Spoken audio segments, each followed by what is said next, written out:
Bismillahirrahmanirrahim. Ustadz, ketika saya punya hajat ingin haji atau umrah atau membangun rumah, membeli mobil, tetapi nggak ada uang, terus masalahnya apa? Ya, apakah amal soleh boleh diniatkan untuk hajat tersebut? Masya Allah. Contoh, setiap Jumat saya bersedekah supaya hajat saya segera terwujud. Mohon penjelasan. Ini biasa, memang tipikal di antara sifat manusia itu ingin beramal dengan mendapatkan kompensasi. Ada, wajar itu, gak apa-apa, itu sesuai fitrahnya. Itu ada di Quran surah ke-3 Ali Imran ayat 133. Posisi paling kanan sebelah atas.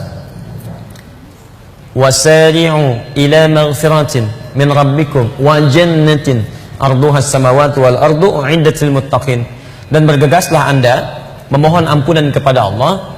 Kemudian lihat kalimatnya, berharaplah bisa mendapatkan surga yang seluas langit dan bumi.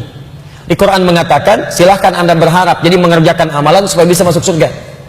Itu puncak tertingginya. Ada orang-orang tertentu yang ketika dia beramal ingin mendapatkan surga. Lihat, itu bagian dari keikhlasan, boleh. Ikhlas paling rendah itu ketika dia mengerjakan sesuatu ingin mendapatkan balasan tapi sesuai keinginan Allah. Kan yang perintahkan kita masuk surga kan Allah. Jadi kalau kita misalnya mengatakan saya sholat karena Allah, iya, saya sholat ingin mendapatkan surga, boleh nggak? Boleh, karena Allah menyuruh supaya kita sholat mendapatkan surga. Tapi itu tingkatan paling bawah, puncak tertingginya saya nggak peduli mau masuk surga atau kemanapun terserah Allah, yang penting saya sholat Allah ridha. Itu puncak tertingginya. Nah, apa kata Quran ayat 134-nya? Alladzina yunfikuna fis sarra'i wad dharra. Ada orang yang mengamalkan amalan supaya bisa masuk surga. Di antaranya infak. Wal kadhimina al ghaidha, sanggup menahan amarah. Jadi ketika dia mau infak itu motivasinya mendapatkan surga seluas langit dan bumi. Itu kata Quran boleh. Tapi tingkat tertinggi ketika dia tidak punya pamrih dengan amalannya, terserah Allah. Nah, cuman yang tidak tepat itu adalah ketika amalan-amalan Anda ditarik ke dalam urusan dunia. Itu yang sangat disayangkan. Jadi kalau mau beramal, gak usah mikirin dunia, sayang. Walaupun ada motivasi dalam amalan, menjadikan amalan ketika dikerjakan dunia dapat. Contoh, apa kelebihan 2 rakaat sebelum subuh? Lebih baik daripada dunia dan seisinya. Pertanyaannya tahu dari mana? Baik, hadis Muslim hadis 724. Lihat, rakaatul fajri khairum minad dunya wa ma fiha. 2 rakaat sebelum subuh itu lebih baik daripada dunia dan seisinya. Lebih daripada dunia dan seisinya. Jadi kalau Anda bisa mengerjakan 2 rakaat itu, Anda mendapatkan lebih daripada dunia dan seisinya. Lebih daripada dunia dan seisinya. Ada yang menafsirkan itu pahala yang tidak bisa ditandingi oleh dunia dan seisinya. Ada yang menafsirkan bahwa keadaan kita itu dijadikan memiliki sesuatu lebih daripada dunia dan seisinya. Maksudnya apa? Maksudnya hidup dia tidak akan diperbudak oleh urusan dunia, tapi dunia jadikan kecil sesuai dengan hajat kebutuhannya. Dia nggak memandang dunia itu besar, tidak. Ya, orang yang memandang dunia itu besar itu menunjukkan ada nafsu yang besar dalam dirinya sehingga setiap yang dilihat diinginkan. Ahli 2 rakaat sebelum subuh itu dia memandang dunia kecil. Saya nggak butuh. Yang saya butuhkannya yang saya ambil. Misal, saya butuh pakaian untuk sholat. Ketika dia butuh pakaian untuk sekedar sholat, maka dia hanya akan membeli pakaian untuk sholatnya. Yang lain walaupun banyak modelnya, itu kecil bagi saya nggak butuh.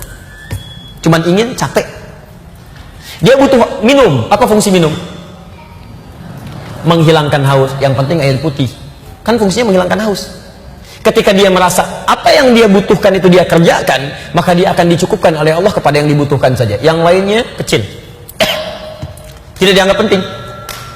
Jadi orang seperti ini hidupnya gak capek. Yang penting ada air putih, selesai. Apa fungsi makanan? Yang penting ada makanan. Jadi malam-malam nasi ada, kebuli aja, nasi goreng ada, masya Allah. Gak enak pengen nasi goreng kebun sirih, masya Allah. Bayangkan jam 12 kebun sirih, Pak.